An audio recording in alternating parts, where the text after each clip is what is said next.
बधाई हो भाभी, आखिर आप भी दादी बनने वाली हैं। सुना है सुनंदा बहू पेट से है। किस्मत का खेल देखिए, 5 साल हो गए शादी के, पर दादी बनने का सुख आपको अब मिल रहा है। मुझे देखो तो आपकी देवरानी होते हुए भी कब की दादी बन गई मैं। ममता की देवरानी सरिता ने बधाई तो दी, पर बधाई कम और कटाक्ष ज्यादा लग रहा था। ममता जवाब में मुस्कुरा कर रह गई बस। पर यह बात सुनंदा के कानों में भी पहुंच गई जब वो चाय लेकर रसोई से बाहर आ रही थी, और उसको मन ही मन बहुत दुख हुआ जब उसकी चाची सास उसकी सास से इस तरह बातें कर रही थी।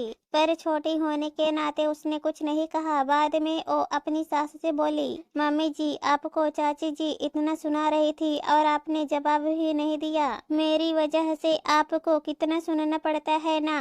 काश मैं भी आपको एक पोते का सुख दे पाती तो आप भी सबसे शान से कह पाती। और कहते कहते भावुक हो गई सुनंदा। अरे पगली, सरिता की तो आदत है ऐसे बोलने की, और मैं तो कब से जानती हूँ उसे उससे दूसरों की खुशी देखी नहीं जाती, इसलिए ईर्ष्या के भाव से वो बोलती है। तेरे ससुर जी थे तब भी ये उनके व्यवहार को देखकर हमेशा उखड़ी हुई रहती थी, क्योंकि उनका सबसे मेल जोल था और उनके सारे काम अच्छे से हो जाते थे।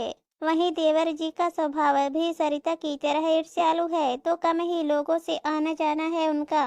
और उनके पोता हो गया तो और घमंड हो गया। पर तू चिंता मत कर, मुझे पोते की कोई चाह नहीं है। मुझे तो बस इसी बात की खुशी है कि तू माँ बनने वाली है, और माँ बनना एक औरत के लिए सबसे बड़ी बधाई की बात होती है, और दादी बनना उससे भी बड़ी बधाई, चाहे फिर पोता हो या पोती। यह सुनकर सुनंदा अपनी सास ममता के गले लग गई और बोली, आप जैसी सास मिली जरूर मैंने पिछले जन्म में पुण्य किए होंगे। वह तो है, ममता हंसते हुए बोली। समय अपनी गति से चलता रहा और सुनंदा एक प्यारी सी बेटे की माँ बन गई, लेकिन डॉक्टर ने दूसरे बच्चे के लिए साफ मना कर दिया, यह कहकर कि सुनंदा की प्रेगनेंसी में बहुत कॉम्प्लिकेशंस है, इसलिए दूसरा बच्चा किया तो बच्चा बचेगा या तो सुनंदा।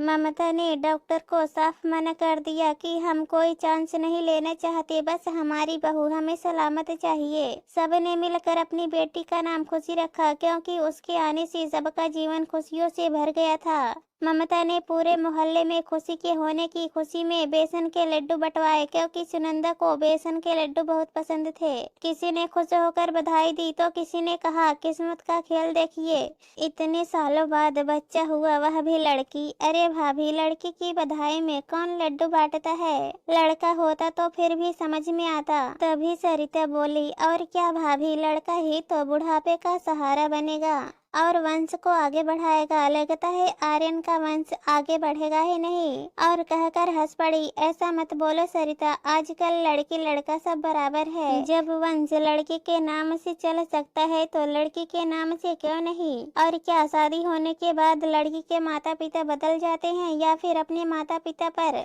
लड़की का कोई अधिकार नहीं होता। एक लड़के की तरह एक लड़की भी बुढ़ापे का सहारा बनती है, और मेरी मानो तो बेटे से ज्यादा अच्छी सेवा एक बेटी ही करती है। अपने माता पिता की रही वंश चलाने की बात, उसमें अभी बहुत दिन है। वंश कौन चलाएगा कौन नहीं, ये बाद की बात है। अभी तो संतान को अच्छे संस्कार देकर पाल पोस कर बड़ा करना जरूरी काम है। ठीक है, मैं चलती हूँ, मेरे पास बहुत काम है।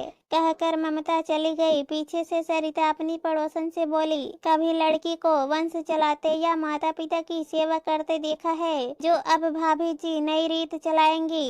अरे अब पोता नहीं हुआ तो कुछ तो बातें बनाएंगी ना। पड़ोसन ने भी सरिता की तरफदारी कर दी। आखिर अधिकतर पड़ोसी तमाशा देखने के लिए ही होते हैं, जो अच्छी सलाह तो कम देते हैं, पर घी में आग डालने का काम तो जरूर ही कर देते हैं। ममता ने जहाँ अपनी पोती की परवरिश संस्कार और अच्छी शिक्षाएं देकर की थी, वहीं सरिता ने पोते को लाड प्यार में जिद्दी और संस्कारहीन बना दिया था। समय अपनी गति से चलता रहा। ममता और सरिता के पोते पोती भी बच्चे से जवान हो चुके थे। कुछ सालों बाद ममता जी आज फिर से लड्डू, क्या बात है, किस खुशी में लड्डू बांटे जा रही हैं? मिसेस शर्मा ने पूछा।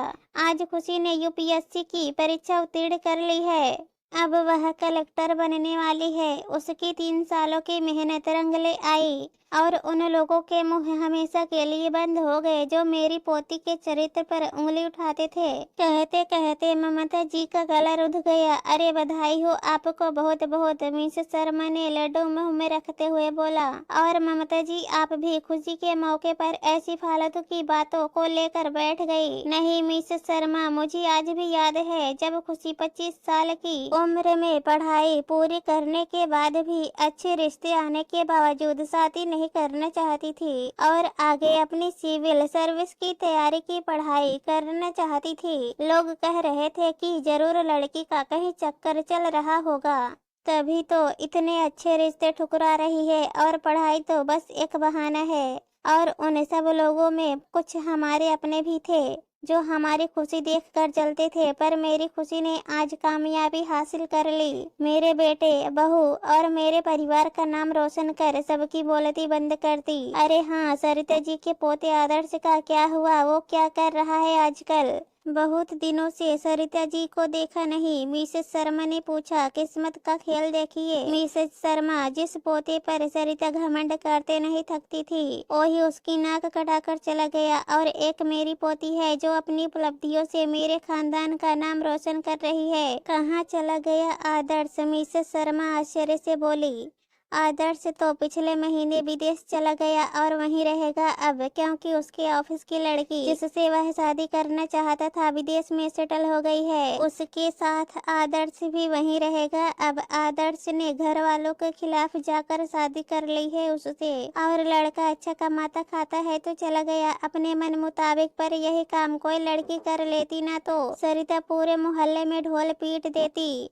पर जब यही काम उसके पोते ने किया है तो कह रही है कौन सा गलत काम किया है? सब बच्चे अपनी मर्जी से शादी करना चाहते हैं। चलिए छोड़िए उनको, आप तो यह बताइए अब खुशी की शादी की बधाई के लड्डू कब बांट रही हैं? अब तो उसकी नौकरी भी लग गई है, मिसेस शर्मा बोली। बस अब उसकी हाँ का इंतजार है। लड़के तो बहुत नजर में रख रखे हैं। चलिए मैं चलती हूँ और लोगों को भी लड्डू खिलाने हैं। खुशी अब तो शादी के लिए हाँ कर दो बेटी, तेरी बूढ़ी दादी की आंखें तरस गई तुझे शादी के जोड़े में देखने के लिए, और पता नहीं कब भगवान के घर से बुलावा आ जाए। अभी बात पूरी भी नहीं कर पाई ममता जी खुशी बोल पड़ी। खबरदार दादी, जो मुझसे दूर जाने की बात कही, और आपको कितनी बार बोल दिया मुझे आप लोगों को छोड़कर नहीं जाना। कोई लड़का मेरे साथ शादी करके यहाँ रहने के लिए तैयार है तो बताओ। मुझे अपने लिए पति नहीं, माँ बाप के लिए बेटा चाहिए जो यहाँ मेरे साथ रहकर मेरे माँ पापा को अपना माता पिता मानकर सेवा करे।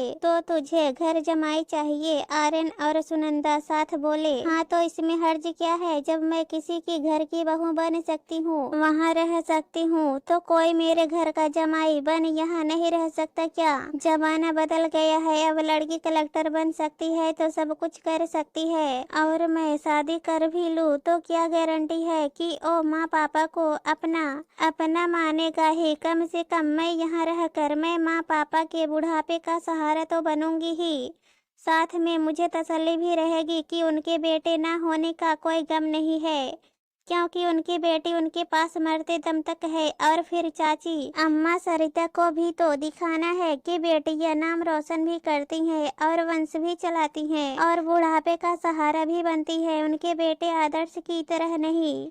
खुशी की बात बीच में काटते हुए सुनंदा ने उसको चुप रहने का इशारा किया। थोड़ी खोजबीन करने के बाद आखिर खुशी और उनके घर वालों की तलाश शादी.com के जरिए विकास पर आकर पूरी हुई, जो खुशी के साथ रहने के लिए तैयार था। और मल्टीनेशनल कंपनी में जॉब करता था और अपनी माँ के साथ रहता था, पर उसकी भी शर्त थी, खुशी तुम जैसे अपने माँ बाप की चिंता करती हो वैसे मेरी माँ को भी मैं अकेला नहीं छोड़ सकता, इसलिए मेरी माँ भी हमारे साथ रहेंगी। विकास यह बोलने की बात नहीं, माँ अपने बेटे के साथ नहीं रहेगी तो और कहाँ रहेगी? और हाँ, घर बेशक तुम्हारा होगा पर घर का खर्चा मैं उठाऊंगा ताकि मैं भी अपने स्वाभिमान से जी सकूं।